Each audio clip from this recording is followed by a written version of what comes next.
What up, everybody? I am your host, JP, and this is my co-host, Josh. Hey, everyone. And welcome back to another episode of the FilmBros podcast. Okay. So today we're gonna be reviewing a movie for you guys. I don't know how to start it off. This one's a weird one. I noticed that as soon as you said "okay," kind of funny. I was like, wait a minute, that's not how you say those things. Yeah, look, man. It's not that I want to feel like I need to tiptoe around this movie. It's more like there's so much. You know what? First of all, I'm just gonna get the first joke out of the way after you go ahead and give us the title of the movie. Josh, let them know what movie we're reviewing today. And as soon as I heard Tyrone in the name, I'm just gonna say I thought about that Tyrone dude, the one that's like, I'm here to fuck your wife. I was like, the dude from yeah. I was like, man, is this the movie we're gonna watch today? Is this the one? He's like, fuck your cigarette. Yeah, I'm here to fuck your wife, and he's like smacks him up. Yeah. Whatever happened to him? He still does TikToks, I think. Him and Gideon beef, right? I don't know. I thought isn't that when he's like, oh, fuck Tyrone? Isn't that who he's talking about? I don't know if they have beef. I don't know. No, you don't know that whole Gideon thing. If anybody knows about that Gideon thing, let us know down below. I just started watching Gideon. I don't know his whole backstory. Yeah. But before we get started with the full-on review, as always, it's going to be a spoiler review. If you guys have any movies that you guys want us to talk about, review, if you guys have any topics that you guys want us to talk about on our live streams on Twitch /FilmBros podcast, no spaces. Josh, let them know where they can let us know. Twitter, TikTok, Instagram at FilmBros Podcast. We post new episodes are up. You get us up there for any news or movies you want us to cover. We also post new episodes are up. I feel like I said that already. Anywhere you get your podcasts at FilmBros Podcast. So that's Spotify, YouTube Music, Apple Podcasts, things like that. Supports in a big way. Buzzsprout, link is in those bios of the socials I just gave you. Special perks and shout outs to those who do subscribe and help us out. We recognize you for helping us grow. And then, again, you can subscribe to our YouTube at FilmBros Podcast and follow our Twitch for when we go live at FilmBros Podcast. Yes, and the Twitch is so you guys can interact with us as well, so make sure you guys follow us there, hit the notification bell. We do go live. We do our topics there. So, like I said before, some episodes will be pre-recorded. Some of them will be on live streams. Yeah. We're still working out the schedule, so have the notification bell on. You guys want to not miss those episodes. Basically. You get shout outs when you follow and all that good stuff. But let's go ahead and hit this spoiler riddled review.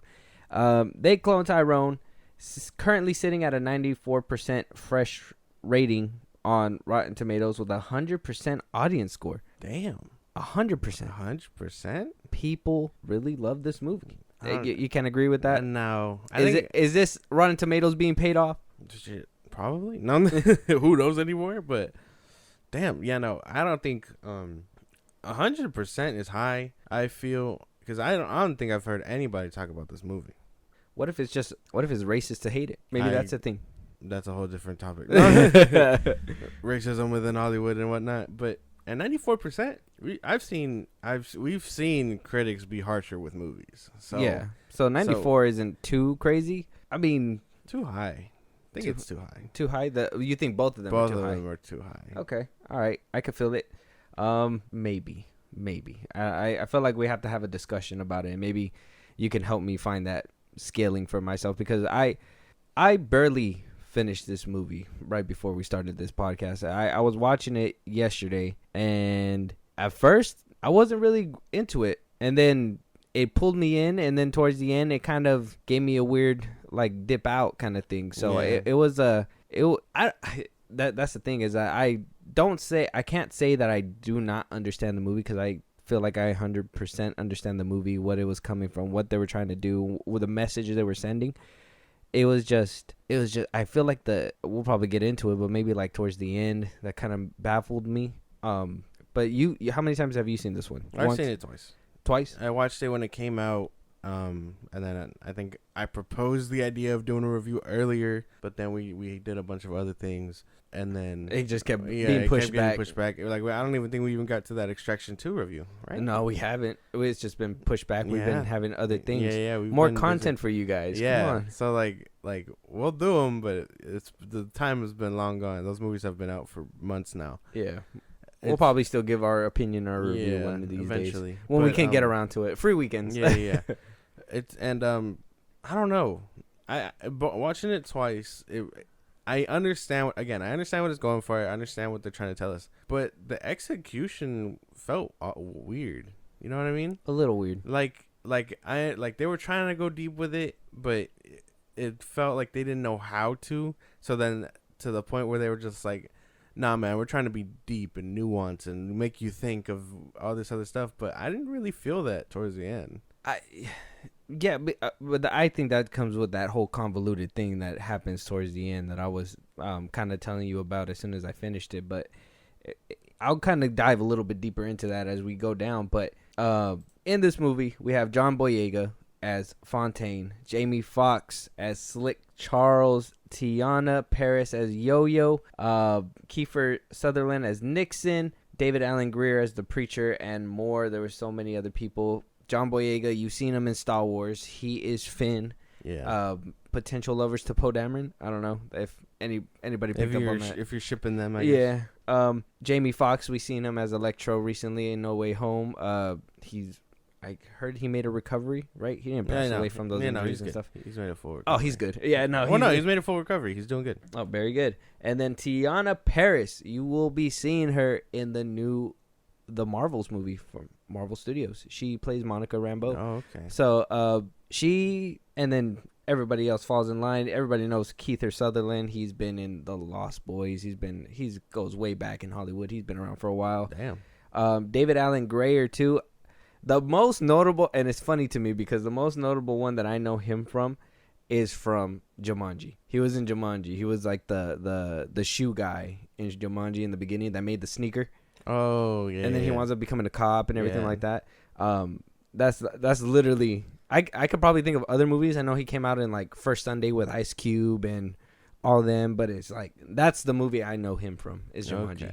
Okay. How did we feel? Well, let me run it down first. So we see Fontaine. We start the movie off. We see Fontaine, and we see basically what the place is called is the Glen. Basically, that's just it. Yeah. They don't go into further detail where it's located or anything like that. You see him trying to make it as a drug dealer.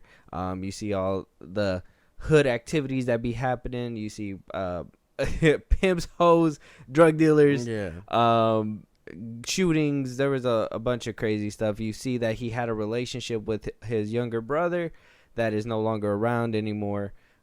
You see later on down the road, John Boyega goes to visit Jamie Foxx's character. He winds up dying, but not really because he lives the day again. Now, when I first seen this movie, I was like, Groundhog Day. Crazy. But it actually takes it a step further. It turns out they are cloning people and trying to basically keep the area vacated. Yeah. And so they cause all this crime, and they're basically experimenting on all these people. By the end of the movie, we see what seems to be an older John Boyega, and they basically explain the whole story. I'm trying not to give away the whole movie so you guys can kind of watch it on your own. And then we get a spoiler twist at the end that, if you guys don't know already, I said in the beginning, this is a spoiler review, but at the end, it's a big twist. So I'll give you guys another warning if you guys want to hear all this and just, finish the movie off or something. I don't know. And then we get that twist at the end, and then credits roll. Boom, boom, boom. Everybody's safe. Everybody's more happy. or less. More or more or less? Less. Oh, okay, less. I guess I already asked you what you thought when you finished the movie, right? So where I would have to go with this is, what'd you think about the first 10 minutes of the movie? Because I gotta ask that first, because the first 10 minutes, I know that they were going through Fontaine's life. Yeah. I know that they were like trying to establish that this is his area and everything, but was it me or was it boring? It was boring. Like there wasn't really any excitement to it. It was boring. It was just, basic. It felt basic to me. Like, we've seen this before, man, trying to survive in the ghetto and whatnot. Like we've seen that quite a bit. And not to say it's like completely boring or whatever, but like we've seen it before. It was a stereotype thing. It's not anything fresh. And like, we were playing through his life, but eventually you're getting down to the point like, this man's just living his life. Why are we spending 10 minutes for this? Yeah, they could have probably spliced it up a little bit cleaner, and then after he gets shot, maybe extend it a little bit. I would say those 10 minutes, I paused it right around when he was in the motel with Jamie Foxx, and I was Yeah. assuming that we were like 20 minutes deep or so. No, we were only like 8 minutes or it's like a 2-hour movie. It feels that first beginning 10 minutes just felt so long for me that I was surprised that I didn't pause it and just walk away for like a good minute, because I was like, yeah, no. But then it takes a quick turn and it gets a little bit better. So, I mean, if I judge this movie off those 10 minutes alone, I just kind of wanted to put it out there because I feel like a lot of people are going to get that, where they're going to go into this movie 10 minutes late, 5 minutes in, they're going to be like, what the fuck? Like, why am I just watching this typical thing? It takes a minute to pick up. It does. And I'm not sure why that is. Maybe it is that. Maybe thinking about it, that it's a typical thing. We've seen it in mostly all, other movies that we've seen, Boys in the Hood, all that, Menace to Society, all that good stuff. So I knew it was a cloning movie, but I was just like, okay, they're going to try to mix up some kind of, how do you say it? Mix up some kind of, man, what's the word, man? Can't find I don't know, man. Either way, word salad. Moving on. Give me a hint. I just got to walk away from that one because my words are battling me right now. So, what do we think about the characters? How did you feel about Fonte, Slicks, Yo-Yo? I like them. Fonte's friend, hit the funny one. Yeah. I liked most of them. Damn, my water bottle. It just broke its neck. Yeah, but I like them for the most part. I did. John Boyega, I think, does really good here. I like Jamie Foxx as an actor. Why is he stuck doing Netflix movies? I don't know. But he does fine here. I think what throws me off was every time he spoke, if I'm being for real. Like John Boyega? No, Jamie Foxx. Oh, okay, His pimp voice or whatever was throwing me off, where he was trying to like sound slick and smooth or whatever. Yeah. I wasn't really vibing with that. Did you find that kind of annoying? Not really. I found him funny. I felt like he was trying to take a page out of what's his name? Cat Williams? Huh? Cat Williams? Who? Cat Williams? Oh, there you go. I thought you said cowboy lips. I'm like, whoa, what? Cat Williams. Yeah, you got to speak up over there, man. Yeah, it kind of felt like Cat Williams a little bit. That's why. So I was kind of rocking with it a little bit, only because I know that obviously he was imitating that kind of like pimp. I thought it was hilarious. He was funny, but I like his voice was just throwing me off every once in a while because I don't know. He would just go high pitched every once in a while. Yeah. Yo-Yo was cool. Not much to her character. I do find it kind of. I found it kind of weird how she was kind of just floating around the main characters for like she didn't feel like she had any real development or whatever. You know what I mean? I disagree. I feel like she's actually the one that had like the biggest development because she did start off as that background. I thought she was just gonna walk away and we weren't gonna see her again throughout the movie. In the beginning, and then she comes back and then plays a more prominent role up until the point where she is literally one of the lead characters, and she goes from just wanting money and turning the other way and wanting to leave to now wanting to stand by her people and help them out and do more for the community in a way. I kind of feel like it changed, and I feel like all their arcs kind of went that way. I kind of feel like everybody kind of was like, you know what, we got to stand together type thing. Yeah.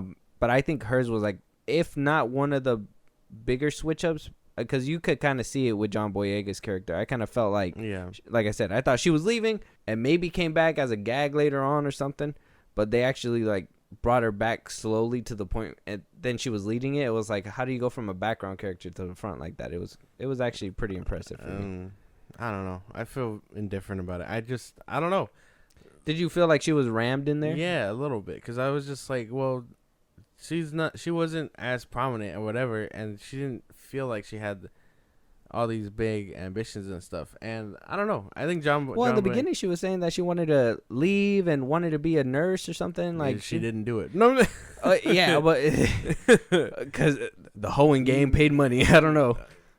Well, also like speaking of like, I mean, I'm there's not much to these characters because they were pretty simple. I feel. And the overall story just makes them like advance or whatever. Yeah. But why were they stuck in what I felt like were the 70s? I didn't understand that either. I was trying to figure out where the timeline was. That's what I'm saying. That's one of the problems that I had with this movie. Didn't establish where they were located.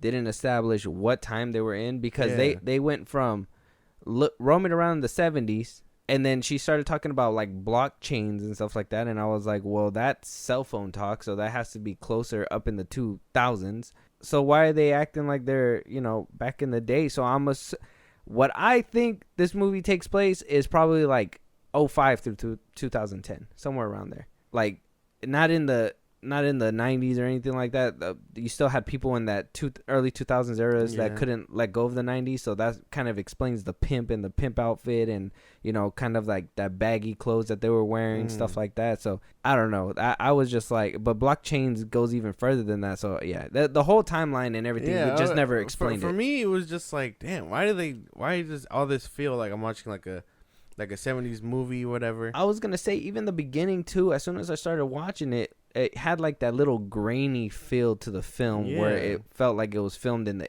90s or something. So I felt like they were trying to establish that the movie was old, or that it was an older time, but then they started talking about newer things. So yeah, the setting and stuff didn't know what it wanted to be, and it throws me off, because again, this movie's trying to be something I don't think it's signed up for.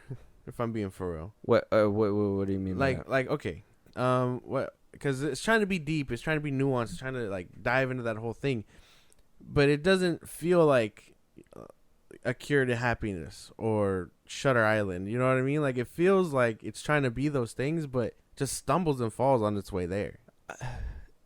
That's the ending that I feel like I told you about. I think that the ending, or like even I think the convolutedness of it, that at first it started with just cloning and trying to oppress and make people follow along, to no, we're doing it for this reason actually, and then no, we're actually doing it for this reason, and then the end goal is actually for this reason. It's like, okay, like I thought this was just a movie about like fight the power type shit. Yeah, like I'm sure it would have landed a lot better if it was just another metaphor for like oppression in the 80s or something like that. I don't think it works when it's trying to be this grander thing, and by the end, like you said, like it tries to be that, and it just doesn't live up to it. That's the weird part, and I don't want to jump the gun to the ending because that's not fair, but like everything else felt so cut and dry, and there was a lot of, like, maybe it's a pacing issue at that point, because it was just like, ooh, clones, and then oh no, this, and then it's the ending, Yeah. Because if the first 10 minutes are slow and everything else is ramping up, they're trying to full throttle it to get you to that fucking end piece. That's what I'm saying. So like the first 10 minutes just felt like generic shit. Then we go a little bit further, maybe 45 minutes into the movie, that you find out about the whole cloning and what they're really up to, and then further along down the road, you find out what they're really, really up to, and then further along down the road, there's even more that they're up to. So they just keep peeling back layers, and though I'm okay with that, they kind of put you on a slow climb and then just strapped you in and said, here we go. And then on top, I mean, kind of what we said about the setting, that world building aspect didn't really help out either. Yeah. Because towards the end of the movie, we find out that they are in real life or around real people. They name drop few places: Chicago, Illinois, LA, whatever. But they didn't really explain where Glenn was. So it just doesn't, like, there was so much that they were trying to deliver on that I don't even know why they went down the road they did like that. I don't know if they were going down a certain road, they got scared and turned. Yeah. That's what it felt like. Mm-hmm. Like, oh, this might be a little too on the nose right here. Mm-hmm. And it would have been a problem probably. Did you like the characters? I did, actually. I enjoyed all of them. I liked Yo-Yo. I thought she was hilarious. I liked her the arc that she took. Fonte, I liked him as that serious dude. I loved Jamie Foxx. I think he balanced it out 100%. Yeah, man, I didn't have any issues with any of the characters. I think everybody had like a good. I think the only one that really didn't change was Slicks, but I kind of figured he was a scary snake anyways. He was just doing whatever was benefiting him at the time, and that's basically it. And even by the end of the movie, he stood by that. So I'm just like, by the end of the movie, he kind of helped out and actually outwitted the bad guy and, subdued him or whatever. But it's like he was still doing it for his own selfish gain. So in a way, he's still in character, and I just felt like that was his character through and through. I didn't feel like he needed like a whole different arc, because I felt like the two real arcs was Fonte's and Yo-Yo's. Okay. that makes sense. Mm-hmm. Interesting. Yeah. But okay. So I'm not. Again, the characters are fine. I think they do have their flaws. I know the arc that they were going for toward the end. They all kind of reach it, whether it be the same one or whatnot. Which was just about, nah, man, we gotta go get out of here or whatever. But just to take it in sections then, because I think I really did like the reveal of the cloning process, I guess. Because I was expecting like Groundhog Day type shit, like you were saying. Yeah. But the fact that they would take the body and then just replace it with a clone like nothing happened is crazy. And then they just go about living their day like nothing happened. Yeah. But everyone around you... once in a while, a stray one runs down the street right in front of the other clone. I thought that was weird. Mm-hmm. I was like, why would they release a new clone before they scooped up the old clone? You know what I mean? I thought that was kind of weird about the movie, too. I didn't like how they just allowed the main characters to basically press on. Because they showed, at one point they did show that they're, with a word, they can be controlled. Yeah. Where did all that go? What happened to that towards like the back end of the movie? Because that happened midway in the movie with the whole club thing that was happening. Because we found out throughout the movie, the way that they were trying to control, was through hair products, chicken, music, and the juice in the church. Yeah. So if that's how they were controlling them, and another thing too. How was Yo-Yo unresponsive, but everybody else was? Yeah. It just seemed like there was a lot of plot holes in the movie. What is called that plot armor to keep it going or whatever. Yeah. They were just like, well, might as well. Like that scene where he had him dead to rights and he basically told Homeboy to put the gun to his own mouth and all that stuff. It would have been better if he popped them all and then they started again. But they had like the glimpses of their past clone or something or whatever. Like it's getting to that point where they're just starting to merge or whatever. They could have went down I would have probably agreed with that route a little bit more than just be like, oh, they know my whole plan. I'm gonna still let you go. You know, like go ahead and live your life. It's fine. It's not like we can just throw a new clone that doesn't know shit back out there. Yeah. So yeah, I mean, when you think about it all, when you really try to break it down, it all sounds crazy, but there's 1,000 other routes that they could have taken where it just sounds better than what they did. I think, I don't know. The cloning process was nice. It was nice to see all that. It was this big whole conspiracy, and yeah, the way they fucking the way they kept them under control was so stereotypical. That shit was crazy. Yeah. That.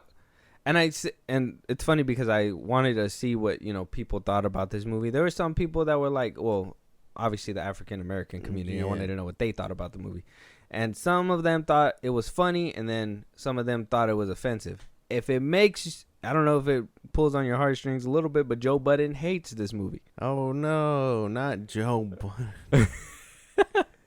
I mean, I don't really care what he thinks. What does he know? He hasn't had a good rap career, so yeah. What does he know? He doesn't even know how to make good music. Yeah, like what does he know what black people like? So, but I wanted to see where it kind of stood. So some people thought it was a little racy. I think it was like a minority, and then a good majority was like, nah, it was funny. They captured it perfectly. Yeah. Like, haha, that's us, and whatever. And it's like, that's. So I'm glad that only a few people took it offensive, probably that Karen percentage or something, like, oh my God, we can't just poke a little bit of fun. Yeah. I thought it was, at first when I was sitting there, I was like, hey, this is a little, like, who wrote this script? I need to know who wrote the script. And then as like it progressed, I was like, okay, well, at the same time, they're in the hood, they're whatever, they're maintained. So if this is what they're options are, this is the only way that they're gonna get them in there. I thought it was weird the way that and it was in the drugs too. They implied it was in the drugs as well, right? Yeah. Because in the beginning he was like, oh, your shit's not doing anything or whatever. Yeah. So they also implied it was in the drugs. So there was maybe that's why it didn't affect Yo-Yo. She was also a dope fiend. But if she was doing the drugs, yeah, that's true. So she would have. That's what I'm saying. Like why she was the least mind controlled is crazy. I thought it was a funny thing when they went to try to put the hair for her, soap for her perm, and it was just a wig. Yeah. And she was like, I got you. And I was just like, okay, that makes sense. Yeah. But what about the other instances where you should have been mind controlled right now? That was actually really funny. That there were some really funny moments in this movie. There was. I think that scene too where like he found out it was in the chicken, where like he was just in the restaurant and he just looked around and everybody was laughing and he was just like, stop eating the chicken, like the chicken. I was like, okay, that's funny too. Yeah. Oh man, but I don't know. There's not. Okay, that's not true. I will say too. Sorry to cut you off. I will say his buddy, the funny black dude, that John Boyega was like kicking it with and shit. Yeah. That's my spirit animal, bro. 100%. He was like, when they were in the front, he's like, "Can you show us to the elevator, please, or whatever?" And then he's like, "Oh, I got you." Like it didn't even care. He just kind of shot it. I was like, "Oh fuck." Yeah. He had me dying. His fucking bodyguard or whatever. As far as everything goes, the bigger reveals were kind of nice, and I think the middle of the movie is probably the best part for real, because it's right before the train wreck. Like John Boyega is finding out he's a clone and whatnot, or they found out they're a clone, and they're trying to live their lives properly, and they just can't, because how do you go back to living like normal knowing you're a clone, basically? Well, Yo-Yo doesn't let it go. Well, yeah. They try to, and then John Boyega finds out. Basically, big spoiler that his mom isn't real, which is kind of insane. Like how you live your whole life not knowing your mom is behind that door. That was one of my things too, because I was like, so does that mean he literally dies every day, and they just replace people? Because if he dies, how is Isaac like, nah, I popped you 3 times in the chest and my boy finished you off twice in the car. How the fuck are you still breathing? Like that would have been a red flag, right? Yeah. So that's why I thought at first it was a Groundhog Day situation. So that kind of threw me off too. Like how did they not know that he was supposed to be dead? Exactly. Are they replacing everybody overnight? Like is that put them all in bed or something? They didn't go that deep. Well, no. I imagine if you die, you get replaced. But yeah, you would if they were this smart entity thinking that they would at least like erase their memory or something, being like, oh no, he never popped them or whatever the fuck. You know what I mean? Yeah. I don't think they put that. They didn't. No. That you have to draw that conclusion. But again, that's a bigger hole, because again, if I shoot somebody point blank and they die, and then I see them walking normal next Tuesday, I'm gonna be like, how the fuck? You know what I mean? Like that would get you to question shit. Yeah. And then when he comes back to life, why does he do the exact same things again? Not the exact same, because obviously they try to make it different with the lottery ticket and the clothes that they wear or whatever. But at the end of the day, he does the same exact routine. Why make it seem like it's a Groundhog Day situation if it's just a clone? Yeah. Maybe it's just a creature of habit thing, because I can't. I'll circle back, but I imagine it's a creature of habit thing, because if he's doing it every day, he's programmed every day to hit the liquor store, buy and lose a lottery, share his 40 with the homeless guy, and then go about his drug dealing business. But I don't know. I am not too sure about what they were going with, because they didn't cover all their bases as much as they were trying to. They were trying? Every movie tries to cover their bases. I don't know if this one tried hard. Well, that's why. They didn't try as hard as they were supposed to. But every movie should try to cover their bases. They were just like, this is one of those pitch meetings that we watch. That's exactly it. It's like, how did they not know that he just died? Up. I need you to get all the way off my, If you guys are wondering why there's so many plot holes, this is a Netflix original. Do with that information what you will. It is a Netflix original, too. So we keep going, and obviously we're already touching on the plot. So I mean, we're already there. So explain to the people how it gets to a train wreck for you, because you said it was right before the train wreck. Okay. So he finds out they're clones and stuff. Yo-Yo, not being able to live her life and move forward, gets taken by the agency. I'm gonna call them the agency. They get taken by the agency that told them earlier in the film, hey, if you guys don't shut up, I'll kill you all and replace you anyway, so it doesn't matter. None of this matters. She gets taken. They decide to, erase her mind or whatever the fuck? Yeah. What do you call it? So John Boyega's character and Jamie Foxx's character decide, hey, well, we can't let that happen. She was the one helping us out. We got to go get her. And, Slick is just like, whoa, fuck her. You know what I mean? Like, he just wants to move on. But they're like, no, we can't. So they hatch a plan to invade. Oh, my God. It sounds dumb trying to word it. To invade the little agency where they're holding all the clones and stuff. So they round up everybody, which as a community, they decide to roll up, head to the liquor store where the hideout is. And they go down there, whatever. They hatch a plan. John Boyega is supposed to die, quote unquote die. The agency will pick him up while everyone else breaks in. But, whatever. Again, a big plan.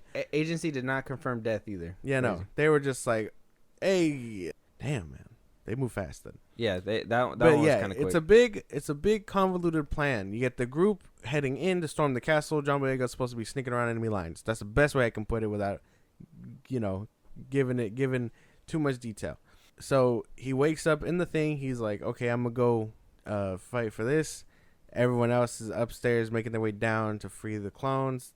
That entire scene was kind of funny though, where they're infiltrating the base. Yeah, that shit was funny. Yeah. What do you call it? When he calls his homegirl his shouty. What do you call it? So yeah, they all go in, they all do their stuff. John Boyega confronts his older self, which I mean, good for him. By the end of not even by the end of it, it doesn't matter because I'm not gonna give that away yet, but circle back to it, I guess. But yeah, he confronts his the older version of himself. They have a really nice conversation, which I think really shows John Boyega's chops here. He was one of the better halves. I haven't seen any of his work outside of Star Wars because he got fucking blackballed after The Last Jedi. Oh, really? Yeah, and then the way he was talking sideways about like Rise of Skywalker and everything didn't help either. So, and then he did like Broadway stuff. He's slowly making his way back. That's why he's doing a lot more Netflix right now. Okay. Well, yeah. So then I guess this is his first movie in a while. But he's having a nice conversation with his older self. Slick and Yo-Yo meet up. They go to save the clones. They're met up with the white guy. What's his name? Nixon. He was the one in charge of keeping the clones in order and whatnot. He wasn't really the scientist guy. He was just the guy that told people where to put him and whatnot. They kill him. They set the clones free.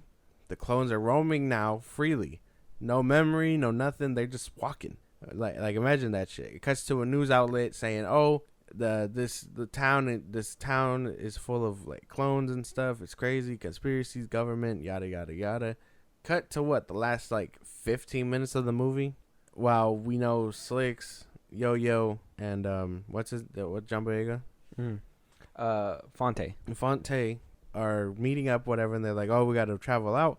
But again, cut to Los Angeles, where we see John Boyega doing his normal routine of working out, buying the lotto, drinking, so on and so forth. But he has different tattoos. Yeah, he's tatted up differently. He looks different. Cut to him watching the news outlet talking about the clones and stuff. They flash to Fonte, and then John Boyega back in L.A. So it sounds really convoluted. The guys, his friends, are like, "Hey, is that you, Tyrone?" Yeah, that's the big reveal that they cloned him or whatever. And then it cuts to credits. I understand me wording that sounded confusing as fuck, and again, that is as confused as I was watching the ending. It was very confusing. So that whole train wreck that happened at the end was just, they pivoted from different points. So first it was, oh, we're trying to make sure that we, figure out compliance. Mm-hmm. And then the older self was basically saying compliance is not necessary. We just need, what is the word they use? It was a big word, but basically to make everybody the same. Yeah. No blacks, no whites, no Asians, no Mexicans, no nothing. Yeah. So that's how you kind of seen in those tubes, from black to white, basically. Yeah, they're losing their pigmentation. The whole transformation and whatnot. Yeah. And then I told you before, they kind of hinted at it with the scientists who were white with afros and the little chin beards or whatever. And it was that whole part. I was like, okay. I was like, if this is the route that they're going and this is the way that they end it, I was like, that's fine. But why would Fonte? Because for his brother, that they implied that it was kind of a, what was it, like a white cop that shot him or something? Yeah. And they kind of just let him bleed out. Mm-hmm. He wanted to do this to make everybody the same. But what does your brother dying have to do with genetically modifying people to be the same race, people all the way around? I don't know. I have no idea. That's the thing. Their plan seems so extreme for such a small. Maybe not small to him. It's not small. It's a tragic yeah, thing regardless. Because if a police was there and it happened, a grander scheme of things, it's a small event that triggered everything else. Yeah. So that's what I meant. I didn't mean it like. I mean, Batman's parents die and he becomes Batman. Yeah, domino effect. But either way, he has this whole conversation and he's just telling him like whatever. But how does that work if you're making all these clones? Fonte doesn't even know he has a brother. That was yeah, he does. Does he? Yeah, remember he programmed him, and that's why he seen him in the car in the beginning. Stuff like that. Yeah. It's really hard to remember the little kid because they only played on it like twice in the movie. Fuck, dude. They played on it once and then confirmed that he was dead. Talked about it for a second in the middle of the movie, and then showed him again another time, instead of building that relationship or something. Man. Yeah, like that like crazy. If they would have built it to where like he seen him, he brought the kid everywhere he went. Like he seen him as his little brother. We're just rolling along. And then at like middle of the movie, we find out he's been dead. What the fuck? That's crazy. I didn't know he was dead this whole time. What's going on? Leave us intrigued a little bit, but they just kind of were like, oh yeah, he had a brother. Basically, yeah. And we get that tragic thing at the end, and like you said, John Boyega actually does well with what he was given. The way he executed, the way he said it, it was great. And putting him in old makeup, it just reminds me of like the Nutty Professor. Yeah, that shit was weird. I enjoyed that. But for him to monologue, do all that, have all this passion within him, just to get done in by his own henchmen with one of the words that they should have known that would have stopped John Boyega way before he would have done that to him. Yep. It's like it didn't make any sense, and it just completely undermined everything he was saying. It was a great performance and everything, but like at the end of it, it was just like you just threw all that out the window. Yeah. And you could probably it would have been more powerful if John Boyega, the younger one, Fonte, shot him and shot the other dude or whatever. But even then, I would have still been like, what the fuck? He could have just said a couple words and had him in a trance. So what the hell happened? Unless they stopped eating all the chicken and all the products, but that's not true because you still seen him smoking weed and stuff. And they said that it's in the drugs. So it's by the end of it, with all the information that they gave you. And it's funny because, like how you said it, it's like they tried to cover all their bases, but it's like they needed to cover it here, but they put it like to the left of it, and they didn't really cover it. So by the end of it, all that didn't make any sense. And then, like you said, with that whole plot twist with Tyrone being actually somebody outside of the city, somewhere else, completely just demolished what he said. Because why does he care about his brother? If you were a clone this whole time, that means they set you up with those memories, and that didn't actually happen to you. So it was a fake resolution. Exactly. But it's all over the media, and it's exposed. But at the end of the day, Tyrone is just somewhere else. Yeah, that reveal of Tyrone being like everywhere, like somewhere else across the world, was just like, why? Like, it didn't even feel like oh wow. It felt more of like, what the fuck? Why would they do that? You know what I mean? Like, it wasn't a satisfying twist. It was just more of like a why. By the end of the movie, I seen the credit because it did a credit roll before they did that whole scene, right? Yeah. I was watching the credits. I was like, ain't nobody in this movie called Tyrone. Yeah. I just felt they threw that in at the end. They were like, hey man, none of these people are named Tyrone. It was after everything was filming. They wrapped up. They were like, nobody's named Tyrone around here. They're like, fuck, John Boyega, we need some reshoots real quick. Fucking went in there, slapped that shit together, and just was like, yeah, there's Tyrone. I was like, they didn't even set that up. They didn't even set it up. They just kind of put it in your face. It wasn't even like oh yeah, we were thinking that was gonna happen. No, we didn't even imagine that was gonna happen. Exactly. We just thought that homeboy lost his brother. He was the OG, and he started working for the white man. Basically. But yeah, no, it was a fucking mess, this movie. And like it's not to say that the beginning and the middle didn't have potential, but if they would have taken it to a different route to where it wasn't this fucking mess, it probably would have been something good. No, yeah, but the ending kind of fucks it all up, and that's the worst part to fuck it up at. Because if you can have a nice middle, a nice beginning, and a shit ending, that's not good. You can have a bad middle and a good ending. Be like, oh, the ending really saved it for most people, but no, you get the complete opposite here. It's not gonna work. Rough beginning, a pretty decent middle, And then a shit show at the end. A shit show at the end. And then they tried to fix it with the M. Night Shyamalan, and they did not do that shit. No, and I don't know. I'm not sure if that was supposed to lead to a sequel or something like that. But shit, I hope this is a one and done.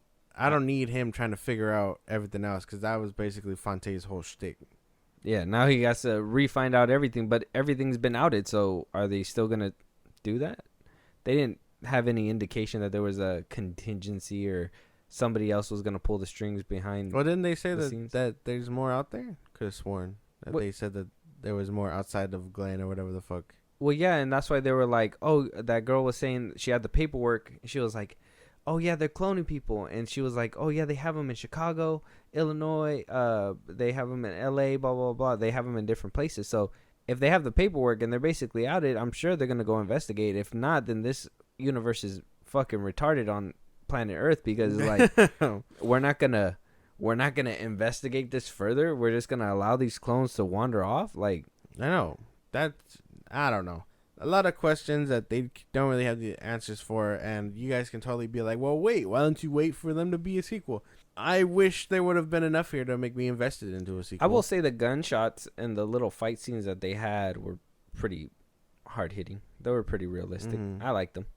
I think when he got shot in the beginning, those, like when they had the camera in the car and he wound up getting popped 3 times. Yeah. I thought that was cool. The way that they, the cinematography when they showed like the blood of the car and they creeped it in. There was cool shots in this movie. I'll say that. There was like a few good, like, if they were making like a Menace to Society movie, it probably would have been beautiful. Like they could have probably did like if it wasn't trying to be this big thing. Yeah, they could have done like a beautiful ass like Ricky movie type shit. And no, it just went convoluted to the point where like, and honestly, all that good cinematography happened in the beginning. And then towards the end, when all that extra stuff was popping up, it literally went to shit. It just went to a regular like directing stance, which was crazy, weird. Yeah, man, I don't know. This movie was a Netflix movie. It was a movie. I will say again, John Boyega as an actor, really good. Yeah. I think Star Wars and Disney really shortchanged them and could have showed more potential if they would have kept him as a more prominent figure in that sequel trilogy. Yeah. And seeing his chops in this movie really proves that to me. Like, he could have probably done something good. Teyonah Parris as Yo-Yo. I personally don't mind her as Monica Rambeau, but I like her as Yo-Yo better. I think she should do a little bit more of these roles where she can be a little bit more funny outside the MCU formula. Yeah, basically, because she brightened up this movie for me. I really liked it. And Jamie Foxx, well, he's Jamie Foxx, and he can never go wrong. I think he does a fine job in most of his movies. Yeah, I like Jamie Foxx. Did you watch Day Shift? I've not seen that one. Him and Dave Franco. That's the one with the vampires, huh? Yeah. Yeah, I couldn't get behind it. I don't know why. You should watch that one. Is it good? I think it's alright. That's not good. You hit it with the all right? Well, I mean, you want me to lie? No. It has moments. It has really good moments. I think it's really funny. I think you might like it. More moments in this movie or less moments in this movie? Like comedy wise? Mm-hmm. More moments, okay. I think. Okay. So worth the watch for the comedy. Yeah. I liked them in Power. I think it did a good job. Power in that was good. With the pills. Mm-hmm. That one was really cool. To give you a reference, I guess, for Day Shift, it's kind of like R.I.P.D. meets vampires. Okay. Kind of got that. I kind of got a feeling like it was like something like that. Like, was the one that just recently came out with Nicolas Cage? I forgot what it's called. Yeah, I don't know. Yeah, that vampire one. I thought it was going to be something like that. Oh, Renfield? Renfield, yeah. Not like an assistant type thing, but like you're going to see like vampires like really like fucking shit up kind of thing. No, it's not like Renfield. No? No. The best thing I can give you is like R.I.P.D. meets. Okay. I'll probably get around to you it. should. It's pretty good. Hyping up real good Netflix movies because there is some out there, and this one is. I don't think it's one of them. Some, but any more to add with this one? I feel like we kind of hit every spot. Yeah, and that's the thing. That's the thing, and I don't know how long this episode is, and it can be really short, and it really disturbs me that there's not much to this movie because it's so cut and dry, even though it tries to be something else. Well, like I said, the comedy moments were great. Mm-hmm. We can't shortchange that. Yeah.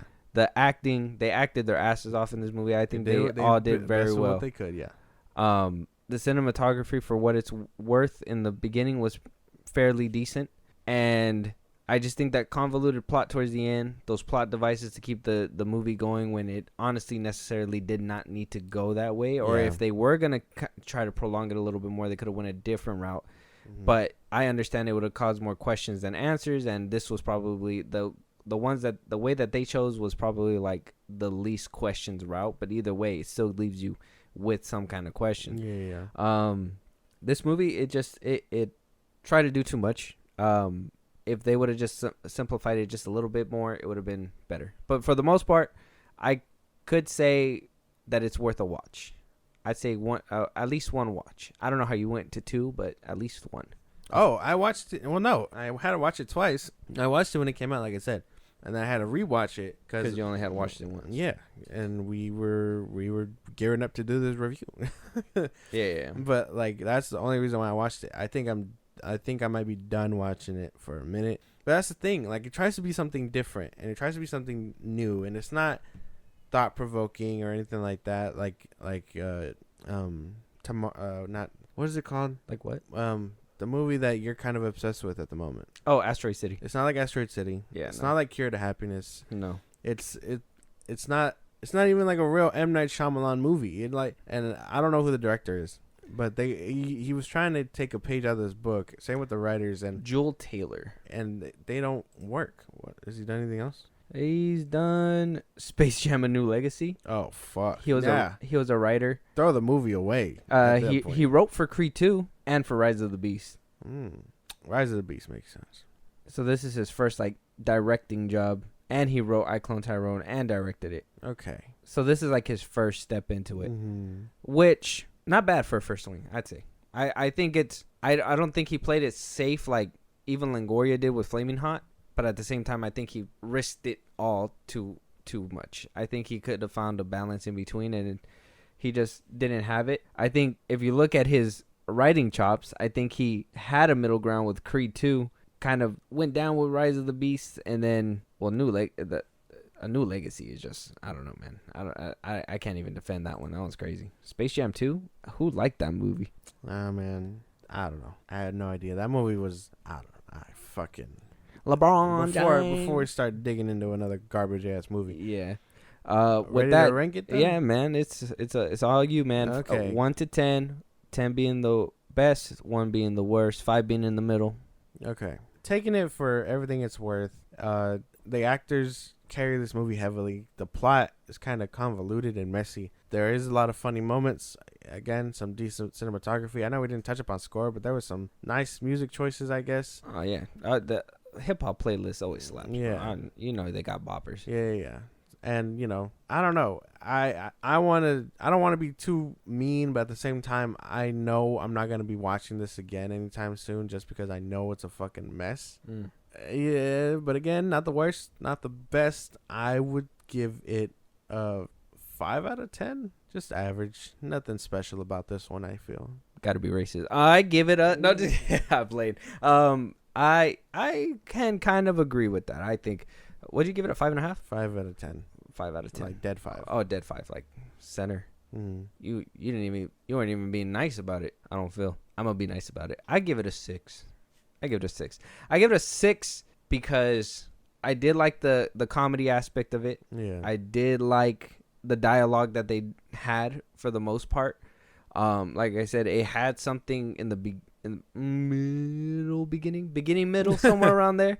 And I really like John Boyega in this role. I really liked him. I think he was great seeing him as this like you know, not this goody two shoes, but like this like Yeah. hard thug and everything. Mm-hmm. I personally like it when, you know, you can see them play these innocent characters, and then you could see them be like this like full of sin type of character. You know what I mean? And even that ending right there, where like they were just trying to record and trying to be on the news and stuff, and they were all walking in and they're like, "Yeah, we big steppers around here. We pull up. We did that. We did that." I was like, okay. They had me a few times, so I have to say, I'd say a good 6.5. I'd say just because it was funny, acting was pretty solid. I understood the story. The ending was hot trash, and that's why I got to deduct it so many points. Like, if they would have probably stopped it when she was captured and said, "Damn," when she was captured and say, "You know what? I think we should just leave her," I would have been like, "Okay, well, part 2 will be them rescuing her." Like, what you wants to do about that? Cuts credits. Yeah. Damn, that's like a good 45 minutes left of the movie at that point. Yeah, but that's like what, an hour and a half? No, the movie's like 2 hours. The movie's like 2 hours. Yeah. Oh. I think what you're talking about is that they capture her, and then right after that they hatch the whole plan. So yeah, like that's like 20 minutes of the movie. Is it? Yeah. Ain't no way. I paused it before that whole scene was about to happen. As soon as they were like, "Oh yeah," when he got him out the car and everything, and he was like, "We're gonna I got a plan, or you whatever." I paused it. I seen it, and I was like, "Okay, it got like 20 minutes, so it's probably damn. like." So yeah, pacing issue for sure. Then. Yeah, there was a pacing issue. Yeah, there was Pacing issue. I don't. For sure. I'm trying to figure out too now. Speaking about it, where that issue was. It had to be the scenes where they were showcasing what the fuck they were doing again. It had to be those scenes because they showed us again and again his life, and we already knew. You know how like other movies they kind of just like skim faster with like that. You know, makes fast noises. That, you know, whatever, they kind of go through the scenes. The little montage. Yeah, little montage. I think it's probably that. I think it was extended by those scenes, and it could have been probably reduced a little bit more if they didn't need to do that, or if they didn't feel the need to do that a lot. Yeah, I guess that's fair. But yeah, 5 and a 6. Not. How do you not know your mom's not in that fucking room? That's what I'm saying. That's exactly. You knock on the door, man. You knock on the fucking door. She doesn't answer you. You're not gonna just leave the food there and walk away. You're not just gonna do that. At that point, who's picking up the food? Yeah. You come back home, the food's still there. If she still doesn't answer you, or if the food's gone and she still doesn't answer you, you're telling me you're eating, but you're not talking to me? The fuck's going on? Open this door. That shit was weird. Yeah. The fact that it ended up being a whole damn tape recorder, too, is crazy. Yeah. I thought it was sad, too. I think that also showed his chops when he was like, I need you to talk to me or whatever, and it starts speaking, and he just like, you know, John Boyega has the chops, and hopefully he can come back to filming again and all that. Cause better project though. Yeah, well, yeah, for sure. Something that highlights him perfectly. Like yeah. he does do good. You know, I think this kind of does highlight him in a good way, though. I think this shows that, you know, though the movie wasn't that well. I mean, it's well received apparently. Yeah. I mean, IMDb gives it a 6.6 out of 10. Damn. Maybe it's just us then. No. Clone Tyrone gave it a 94. Well, you gave it a 5, and I see why you give it a 5. It's like I said, that I think the acting really carries, and I think that's why a lot of people probably like it, and the comedy and stuff. And I think it helps overlook that convoluted back end. Mm-hmm. And if that does it for you guys, hey man, this might be the movie. Yeah, power to y'all. Like I said, 94% on Rotten Tomatoes, 100% on audience score. I don't know if you guys believe if it's being paid or not, but we're not, so you could take our word for it, right? Basically. Right. Basically, yes. Right. Okay. Okay. Not just kidding. Anyways. Jeez. Moving on, though. I think that's going to wrap it up, man. Yeah. I think we need another movie to review. For sure. Something like, not Netflix. I don't want to do a Netflix one again. We got to do something different. Isn't it crazy that Hulu can put out good movies for its platform, but Netflix has dropped the ball like insanely when it comes to their originals? Well, because Netflix greenlights everything. At least with Hulu, they were very particular with who they had, but now that they're bought out by Disney and they basically put all the 20th Century Fox movies on there, you know that you're gonna get either some bangers or some misses. 100%. Mm-hmm. You know, some comedy movies are some misses, you know, but for the most part, you know, it's coming from a major studio. A major studio is literally putting their movies on streaming just like that. Disney would never do that. Well, they would with 20th Century Fox when they have them under their arm. That shit's crazy, bro. But they put out good movies because they actually have a studio with actual writers that, you know, and they pick out who they want. Because even though it's under an umbrella, their own umbrella, they're still under Disney. So Disney still wants to make sure that they're not gonna eat off each other, and all the best scripts go to Disney. So you know that you're getting some kind of value. Netflix just kind of is like, you got a vision? Come here, buddy. How much you need? Buddy, that's easy. But you're not going to make it back in residuals. No. Nah, yeah. Residuals, not going to look at that. Quick update on that. Apparently talks are commencing, but nothing's moving. And we're seeing a lot more people out there picketing. I don't know if you've been noticing the sheer volume of people. I told you more people were going to go out there. Oscar Isaac's out there now. I saw Margot Robbie. Well, we'll touch up on that on another episode. We can't get too much into that because that cuts into our actual topics. And that is another discussion for another day. Exactly. See ya, chaps. No, I'm saying. I went British. But with that being said, one more time for the people, Josh. Movie they want us to review. Help us out in a big way. If they want to catch our live streams, let them know where they can talk to us. Catch our live streams on Twitch at FilmBros Podcast. We go live every once in a while, every Saturday at noon. That's like 12-ish. Sorry, I don't live on the other part of the world. I live on California time. And when the sun hits 12, that's when we're live. You can follow us, Twitter, TikTok, Instagram at FilmBros Podcast. We post when new episodes are up. You can hit us up there for any news, movies you want us to cover. Listen to us anywhere you get your podcasts at FilmBros Podcast. That's Spotify, that's YouTube Music, things like that. Support us in a big way. Buzzsprout, link is in those bios of the socials I just gave you. Subscribers get special perks and shout outs on episodes, so we recognize you for helping us out and growing this podcast that we know you like. And then when it's all said and done, you can subscribe to our YouTube at FilmBros Podcast. Let's go watch another movie. We'll talk to you guys later.